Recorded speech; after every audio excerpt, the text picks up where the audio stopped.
जय हिंद साथियों, welcome to Sumit Jain YouTube channel. दोस्तों, self study classes with Sumit Jain में हिंदी साहित्य से संबंधित आपको संपूर्ण वीडियो मिलेंगे और ये निरंतर क्लासेस चलती रहती हैं। और करंट अफेयर्स अगर आपको देखना है तो सुमित जैन यूट्यूब चैनल आप सर्च करेंगे, हिंदी साहित्य से संबंधित सारे वीडियो आपको सेल्फ स्टडी क्लासेस पर मिलेंगे। तो आप सभी इस वीडियो को लाइक और शेयर अवश्य करें। और हिंदी साहित्य का ये आदिकाल का पार्ट 2 है। आदिकाल से संबंधित और हिंदी साहित्य से संबंधित जितने भी क्वेश्चन बन सकते हैं उन सभी क्वेश्चन में मैं पार्ट वाइज आपको 20 प्रश्न हर वीडियो में दूंगा, क्योंकि 20 प्रश्न आप तक बहुत सही रहेंगे, पढ़ने में भी सहूलियत रहेगी, अच्छा रहता है। ठीक है। और पीडीएफ के लिए आपको टेलीग्राम ग्रुप से जुड़ जाना है। टेलीग्राम ग्रुप में जुड़ने के लिए आपको सर्च करना है IAS स्टडी ट्रैक। ठीक है, और वहां पर ज्वाइन हो जाना है। चैनल को तो सब्सक्राइब करेंगे और बेल आइकन को जरूर दबाना है ताकि इन्फॉर्मेशन आप तक पहुंचे। आज का जो हमारा पहला प्रश्न है वो क्या है, डॉक्टर नरोत्तम स्वामी ने रासो शब्द की व्युत्पत्ति किस शब्द से मानते हैं, या डॉक्टर नरोत्तम स्वामी रासो शब्द की व्युत्पत्ति किस शब्द से मानते हैं। अब आपको बताना है, तो इसका सही उत्तर जो होगा वो क्या होगा, रसिक। रसिक मतलब कोई एक व्यक्ति तो होगा जो रसिक से मानते हैं, या नरों में जो उत्तम है वो एक व्यक्ति होगा, तो रसिक से मानते हैं। तो यानी कि जो विकल्प नंबर 2 है वो इसका सही हो जाएगा। कई बार एग्जाम में पूछा गया है, तो याद रखना है। अगला जो हमारा प्रश्न है, साहित्य का इतिहास जनता की चित्तवृत्ति का इतिहास है, ये किसने कहा है।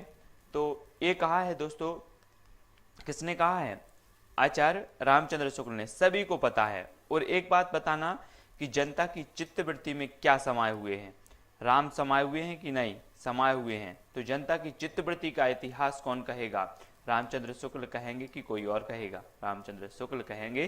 तो इस प्रकार से याद भी करो। और अपभ्रंश एवं ब्रजभाषा के योग से कौन सी भाषा बनती है, तो जल्दी से आपको बताना है। तो इसका सही उत्तर हो जाएगा दोस्तों, ये कई बार एग्जाम में पूछा गया क्वेश्चन है, अपभ्रंश एवं ब्रजभाषा के योग से बनती है पिंगल, यानी कि विकल्प नंबर 2 इसका सही हो जाएगा। अब इसको कैसे याद रखना है, अब अपन कहें कि ब्रजभाषी जो होते हैं वो खतरनाक होते हैं, और ब्रजभाषी से क्या नहीं लेना है, पंगा नहीं लेना है। तो पंगा नहीं लेना है, तो अपभ्रंश और ब्रजभाषा को मिलाएंगे तो पंगा नहीं लेना, तो पंगा से पिंगल बन जाएगा। ठीक है, इस प्रकार से याद भी हमें करना है। अच्छा, रामचंद्र शुक्ल जी ने सूफी काव्य परंपरा का प्रथम ग्रंथ किसे माना है, तो वो माना है दोस्तों मृगावती, यानी कि जो विकल्प नंबर 3 है वो इसका सही हो जाएगा। अब एक बात बताना कि जो रामचंद्र जी थे सभी लोग जानते थे, ये किसके पीछे पीछे दौड़ रहे थे, मृगा के दौड़ रहे थे कि नहीं। तो ये जे रामचंद्र जो शुक्ल हैं वो किसे मानेंगे, मृगावती को मानेंगे कि नहीं मानेंगे, बिल्कुल मानेंगे। तो यानी कि जो विकल्प नंबर 3 है वो सही हो जाएगा। सूफी काव्य परंपरा का प्रथम ग्रंथ माना है इन्होंने मृगावती को, है ना। और मृगावती किसकी रचना है, कुतुबन की रचना है। किसकी, कुतुबन की रचना है। और एक बात और दोस्तों, अगर मृगा जो होता है वो अगर गाँव वाँव में घुस जाए तो कुत्ता उत्ता क्या करते हैं, पीछे लग जाते हैं। तो कुतुबन, इस प्रकार से याद करते जाओ, याद करना है, वास्तविकता से कोई लेना देना नहीं। सत्यवती कथा के लेखक कौन है, तो सत्यवती कथा के लेखक हैं दोस्तों कौन है, जल्दी से बताना है। उत्तर होगा विकल्प नंबर 1 ईश्वरदास। और एक बात बताना कि आप सभी लोग बोलते हैं ईश्वर सत्य है, ईश्वर सत्य है, और सत्यवती कथा किसकी होगी, ईश्वर की होगी कि आपकी, हमारी तो माई होगी, होगी लेकिन ईश्वर की जरूर होगी। तो सत्यवती कथा ईश्वरदास की ये जो है रचना है।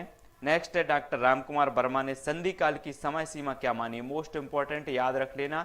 रामकुमार वर्मा से एक क्वेश्चन पूछा जाता है कि चारण काल नाम किसने दिया है आदिकाल की समय सीमा को। तो देखना, यहाँ जो आदिकाल की समय सीमा कोई विद्वान 1000 से 1375 मानते हैं और कोई 1050 से 1375 मानते हैं।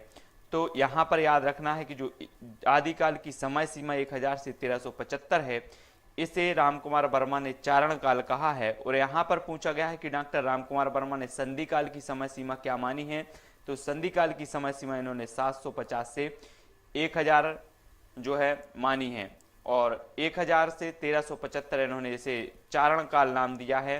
1375 से 1700 इसे भक्ति काल नाम दिया है, और 1700 से 1900 इसे रीति काल नाम दिया है। तो आपको याद रखना है कि चारण काल किसने कहा है, तो चारण काल रामकुमार वर्मा जी ने भी कहा है, और जॉर्ज ग्रियर्सन ने भी चारण काल की संज्ञा दी है। तो इस प्रकार से आपको ध्यान रखना है, याद रखना है।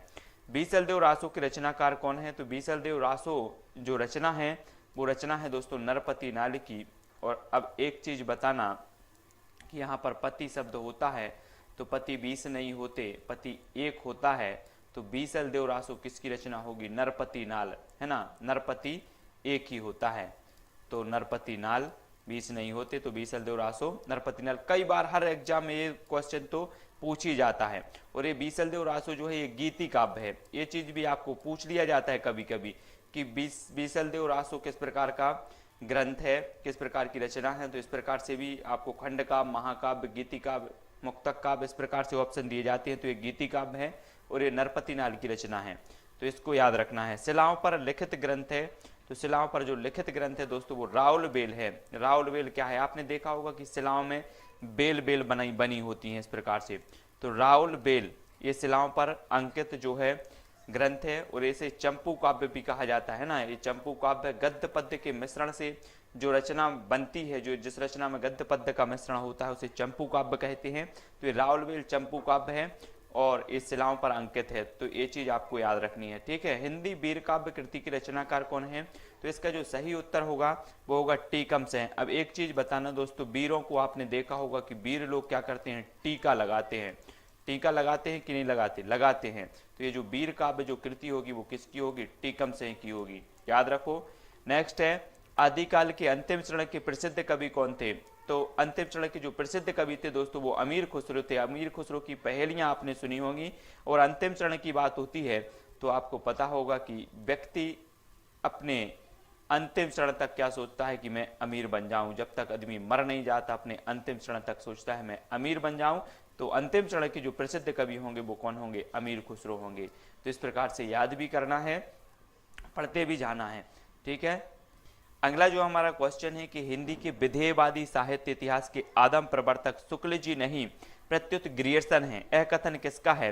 तो दोस्तों आपने पढ़ा होगा कि पद्धतियां होती हैं इतिहास लेखन की, साहित्य इतिहास लेखन की पद्धतियां होती हैं, जिसमें से एक पद्धति का नाम है विधेयवादी पद्धति। और विधेयवादी पद्धति के जो प्रचुर जो प्रवर्तक माने जाते हैं वो असल में शुक्ल जी माने जाते हैं। लेकिन यहाँ पर किसने कहा है कि विधेयवादी साहित्य इतिहास के आदम प्रवर्तक जो है शुक्ल जी नहीं प्रवर्तक प्रत्युत ग्रियर्सन है? तो किसने कहा है? वो कहा है नलिन बिलोचन शर्मा ने कहा है, ठीक है। तो ये याद रखना नलिन बिलोचन जी ने, और बिलोचन मतलब लोचन, और इन्होंने अपनी आंखों से देखा है, लोचन से देखा है कि शुक्ल जी नहीं ग्रियर्सन है। तो हमें तो याद रखना है इस प्रकार से कि ये कोटेशन जो है वो किसने कही है, ये बात किसने कही है। तो नलिन बिलोचन शर्मा, यानी कि जो विकल्प नंबर 2 है वो इसका सही हो जाएगा। हिंदी का सबसे प्राचीन छंद कौन सा है? तो सभी ने पढ़ा होगा कि जो प्राचीन छंद है वो दोहा है, क्योंकि दोहा ही प्राचीन काल से पढ़ते आ रहे हैं। तो विकल्प नंबर 1 इसका सही हो जाएगा, सबसे प्राचीन है तो दोहा, ठीक है। FEK ने a history of Hindi literature में हिंदी साहित्य को कितने कालों में विभक्त किया है? तो कितने कालों में विभक्त किया है आपको बताना है। तो इसका जो सही उत्तर होगा वो क्या हो जाएगा? वो होगा 4, यानी कि जो विकल्प नंबर 1 है वो सही है। FEK साहब ने a history of Hindi literature में हिंदी साहित्य को 4 भागों में बांटा है, याद रखना है आपको, ये बहुत ही महत्वपूर्ण है, एग्जाम में पूछा जाता है और कम ही प्रश्न ये पुस्तकों में मिलता है जो भी आप पढ़ते हैं। नेक्स्ट है अवधूत मत किसे कहते हैं? ये अवधूत मत भी कई बार पूछा गया है। तो अवधूत मत आपको बताना है किसे कहते हैं। तो ये कहते हैं नाथ संप्रदाय, नाथ संप्रदाय, है ना। तो ये सिद्ध संप्रदाय, नाथ संप्रदाय आपने पढ़े होंगे, है ना। नाथों की संख्या कितनी बताई गई है? 9 नाथों की संख्या बताई गई है और 84 सिद्धों की संख्या बताई गई है। और ये अवधूत मत कहा जाता है तो वो नाथ संप्रदाय को कहा जाता है, ठीक है, ये भी याद रखो। 63 सलाका पुरुषों के जीवन का वर्णन हुआ है, तो काय में हुआ है 63 सलाका पुरुषों का? वो हुआ है महापुराण, यानी कि जो विकल्प नंबर 3 है वो इसका सही हो जाएगा। इसमें 63 सलाका पुरुषों का वर्णन हुआ है महापुराण में।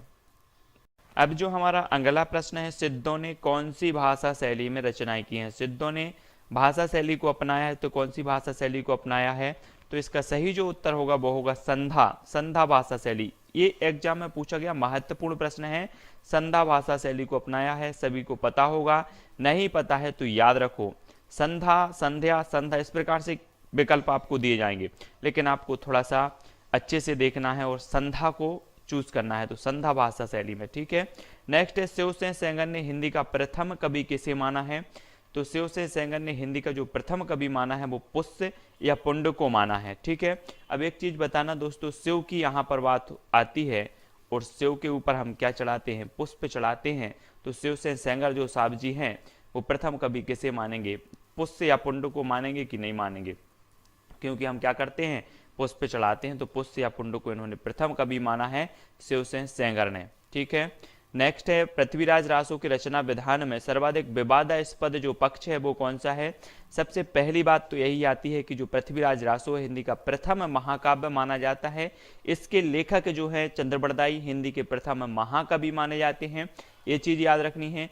पृथ्वीराज जो रासो है, अगर आदिकाल में बात की जाती है कि आदिकाल में छंदों का अजायब घर किसे कहा जाता है, तो वो पृथ्वीराज रासो को कहा जाता है। और पूछा जाता है कि छंदों का अजायब घर किसे कहा जाता है, और उसमें अगर रामचंद्रिका नाम आता है तो उत्तर वही होता है। ठीक है, लेकिन फिलहाल आदिकाल में जो छंदों का अजायब घर कहा जाता है वो पृथ्वीराज रासो को कहा जाता है। और पृथ्वीराज रासो की अगर बात करें तो इसमें 69 छंद हैं। ठीक है, 69 सर्ग हैं, थोड़ी सर्ग हैं, और सर्ग को क्या कहा जाता है? इसमें समय कहा जाता है, तो ये चीज भी आपको याद रखनी है। और फिलहाल यहाँ पर जो क्वेश्चन पूछा गया है कि पृथ्वीराज रासो की रचना विधान में सर्वाधिक विवादास्पद पक्ष कौन सा है, तो इसकी ऐतिहासिकता है। मोस्ट इंपॉर्टेंट क्वेश्चन है, पृथ्वीराज रासो से हमेशा एक प्रश्न आपका बनेगा ही हिंदी साहित्य वाले एग्जाम में, तो ऐतिहासिकता से संबंधित इसका जो है विवादास्पद पक्ष है, इसकी ऐतिहासिकता है ना। नेक्स्ट है बीसलदेव रासो का काव्य रूप क्या है? देखो, बीसलदेव रासो का मैंने कहा था कि इसके जो रचनाकार हैं वो नरपति नाल हैं, लेकिन बीसलदेव रासो का जो काव्य रूप माना जाता है वो गीति काव्य माना जाता है, यानी कि जो विकल्प नंबर 2 है वो इसका गीति काव्य है। तो ये चीज आपको याद रखनी है। बीसलदेव रासो निम्न में से प्रबंध काव्य है, तो ऐसे भी पूछा जाता है कि प्रबंध काव्य कौन सा है, तो बताना है आपको। प्रबंध जो काव्य है वो जयमयंक जस चंद्रिका। ठीक है, और प्रबंध काव्य के आपने भेद देखे होंगे, खंड काव्य और महाकाव्य, और यहाँ पर प्रबंध काव्य पूछा गया है तो जो प्रबंध काव्य है वो जयमयंक जस चंद्रिका है, मधुकर कवि की ये रचना है, तो ये चीज भी आपको याद रखनी है। और दोस्तों अब आपकी बारी है कि आपको एक कमेंट में उत्तर जरूर लिखना है कि हिंदी साहित्य के आदिकाल को सिद्ध सामंत युग किसने कहा है। अगर आपसे ये प्रश्न बनता है तो कमेंट में आपको जरूर लिखना है। ठीक है, मैं भी देखूं कि हिंदी साहित्य के हमारे जो फ्रेंड हैं बोलते हैं कि सर क्वेश्चन का लेवल बढ़ाइए, देखें तो सही कि आपसे ये उत्तर बनता है कि नहीं, किन किन से बनता है। तो जरा कमेंट में सभी लोग लिखेंगे कि हिंदी साहित्य के आदिकाल को सिद्ध सामंत युग किसने कहा है, तो जल्दी से आपको बताना है 4 कमेंट के माध्यम से। आप विकल्प नंबर 1, 2, 3 भी लिख सकते हैं, या नाम भी लिख सकते हैं, या इसका डिटेल में भी आप दे सकते हैं। ठीक है, तो ये उत्तर आपको जरूर कमेंट में बताना है। और दोस्तों आपको टेलीग्राम ग्रुप और फेसबुक पेज से जुड़ना है। फेसबुक पेज से जुड़ने के लिए आप सर्च करेंगे IAS स्टडी ट्रैक, और टेलीग्राम ग्रुप से जुड़ने के लिए सर्च करेंगे IAS स्टडी ट्रैक। ठीक है, और ज्वाइन हो जाना है। वीडियो को लाइक और शेयर अवश्य करना है। आज के लिए बस इतना ही। जय हिंद।